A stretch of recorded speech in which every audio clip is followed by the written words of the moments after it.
Hello everyone, welcome to my channel competition tips by L Kumar. जैसे कि आप जानते हैं, हम कर रहे हैं एक बहुत ही famous work the spectator club, जिसे लिखा है सर रिचर्ड स्टील ने, और उसके 2 करैक्टर हम कर चुके हैं और आज करेंगे हम तीसरा कैरेक्टर्स जिसे राइटर ने इंट्रोड्यूस हमारे आगे किया है, और ये एक मर्चेंट है।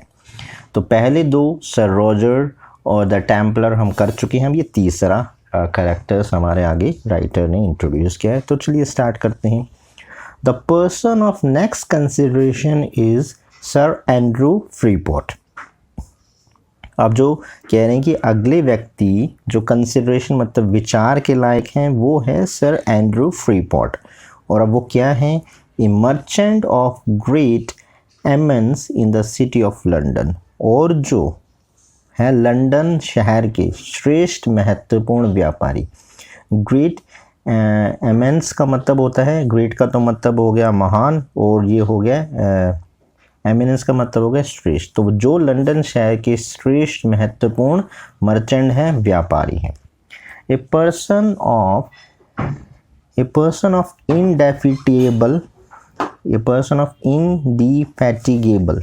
इनफैटिगेबल का मतलब होता है कि जो बिना थके लगातार मतलब हार्ड वर्क करता है, तो उसको कहते हैं इनडिफैटिगेबल। तो कहता है पर्सन ऑफ इनडिफैटिगेबल इंडस्ट्री, मतलब वह बिना थके ही अथक परिश्रम कर सकता है, मतलब इतना हार्ड वर्कर है कि बिना थके ही वो बहुत ही परिश्रम कर सकता है। स्ट्रॉन्ग रीजन्स मतलब उसकी तर्क शक्ति काफ़ी मजबूत है, एंड ए ग्रेट एक्सपीरियंस, और उसको बहुत ज़्यादा अनुभव है। तो इस लाइन में क्या था कि the person of next consideration is Andrew Freeport, a merchant of great eminence in the city of London, a person of indefatigable industry, strong reason and great experience. तो मतलब अगले व्यक्ति जो विचार के लायक हैं, कंसिडरेशन के लायक हैं, वो है सर एंड्रू फ्रीपोर्ट, जो लंदन शहर के एक बहुत ही श्रेष्ठ महत्वपूर्ण मर्चेंट हैं, और जो बिना थके अथक परिश्रम कर सकते हैं। उनकी तर्क शक्ति भी काफ़ी मजबूत है, और उनका एक्सपीरियंस भी काफ़ी ज़्यादा है। His notions of trade are noble and generous. उनके जो व्यापार के लिए उनके पास जो मतलब नोशंस का मतलब होता है विचार, उनके जो व्यापार ट्रेड के लिए जो उनके विचार है ना, वो श्रेष्ठ और उदार हैं, मतलब नोबल है और जनरेशन काफ़ी श्रेष्ठ और उदार है। अब एंड ये एक कहावत है कि क्या कहावत है? And as every rich man has usually some sly way of jesting which would make no great figure were he not a rich man।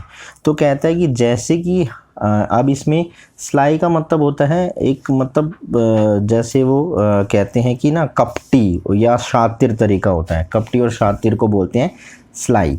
तो वो कह रहा है कि जैसे हर अमीर व्यक्ति उपहास या मजाक करने का एक कपटी और शातिर तरीका रखता है, जो कि उसे महान व्यक्ति बनने नहीं देते अगर वो धनी व्यक्ति नहीं हो। तो यानी कि क्या कह रहा है कि इसका मतलब है, अगर अमीर व्यक्ति होते हैं ना, बहुत ही कपटी और बहुत ही अलग शातिर तरीका का मजाक करते हैं, और लोग उनको क्यों सह लेते हैं? क्योंकि वो व्यक्ति थोड़े अमीर होते हैं, तो अमीरों से थोड़े दबते हैं, उनके उस मजाक को सह लेते हैं। अगर वो अमीर ना होते तो लोग उसका जवाब देते। तो इसलिए उसने क्या कहा, जैसे कि अमीर व्यक्ति कुछ मजाक करते हैं एक कपटी तरीके से, कि जो लोग जो उसे महान व्यक्ति नहीं बनने देते अगर वो एक धनी व्यक्ति नहीं हो। तो अब वो आगे कहता है, he calls the see the British common, और वो पुकारा जाता है किस नाम से? The see the British common, उसको इस नाम से पुकारा जाता है। क्यों पुकारा जाता है हम आगे देखेंगे, क्योंकि वो सी का बादशाह है।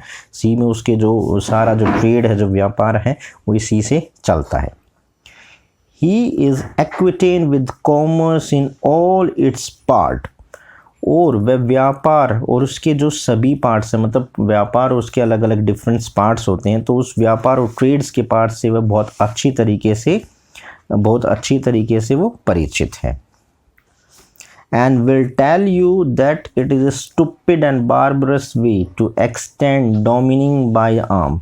अब डोमिनेट मतलब होता है किसी के ऊपर डोमिनेंट आधिपत्य करना, मतलब अधिकार करना। आर्म्स का यहाँ पर मतलब है कि अपने पावर के द्वारा, आर्मी के द्वारा। तो वो यहाँ पर कहता है कि जो और वह आपको बता देगा, क्या बता देगा, एंड विल टेल यू, आपको वो बता देगा दैट इज़ ए स्टूपिड, कि जो ये आम या शक्ति के बल के ऊपर जो साम्राज्य को फैलाने का तरीका है वो कितना ही स्टूपिड, बेवकूफ़ी और बारबरस असभ्यता का है।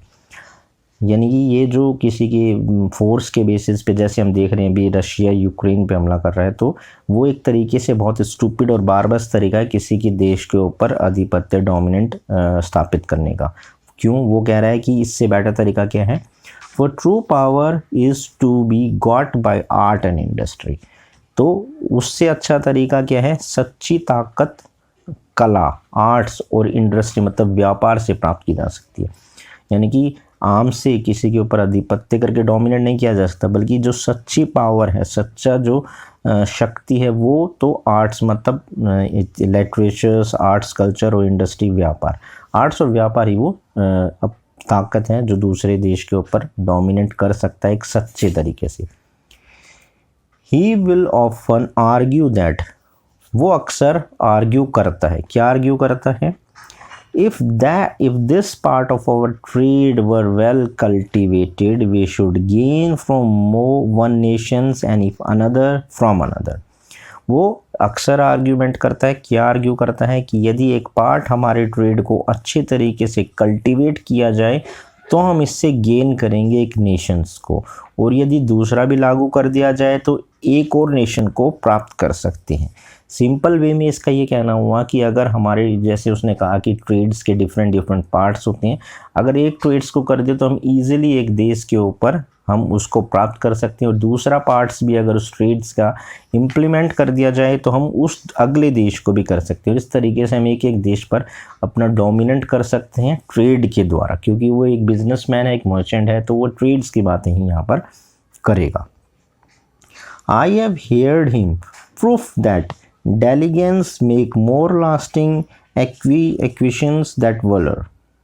अब यहाँ पर वो क्या कह रहा है, कि वो कह रहा है कि मैंने सुना है, आई हैव हेयर, मैंने उसे सुना है कि इम्प्रूफ, अक्सर उसे प्रूफ करते हुए, क्या, दैट डेलीगेंस होता है मतलब परिश्रम और लगन से ज़्यादा टिकाऊपन हासिल किया जा सकता है पराक्रम की उपेक्षा। इसलिए क्या है, I have heard him prove that diligence make more lasting मतलब ज़्यादा टिकाऊपन है, एक्विजिशन दैट वलर का मतलब है यहाँ पर क्या है, वो क्या, पराक्रम मतलब जो हम आर्म्स की बात कर रहे हैं उसकी ये बात कर रहा है कि मतलब ताकत के बेस पे, वलर मतलब ताकत की जगह हम परिश्रम या लगन से अधिक टिकाऊपन प्राप्त कर सकते हैं। फिर एक और वो कहता है जो फेमस लाइन है इसकी, and that sloth has ruined more nation than the sword। और कह रहा है कि जो तलवार है ना, स्वॉर्ड है, स्वॉर्ड जो है उसकी उपेक्षा आलस ने, यानी कि जो स्लॉथ है, आलस ने नेशंस को ज़्यादा बर्बाद किया। तो इस लाइन का मतलब sloth has ruined more nation than sword, यानी कि तलवार की उपेक्षा आलस ने ज़्यादा नेशंस को बर्बाद किया है। He bounds in several Frangal maxims amongst which the greatest favorite is। उसके दिमाग में जो फ्रुंगल जो है वो होती हैं कहावतें, और फ्रंगल्स जो होती हैं वो होती हैं मतलब बचत से संबंधित, और मैक्सिम्स होती हैं मतलब कहावतें।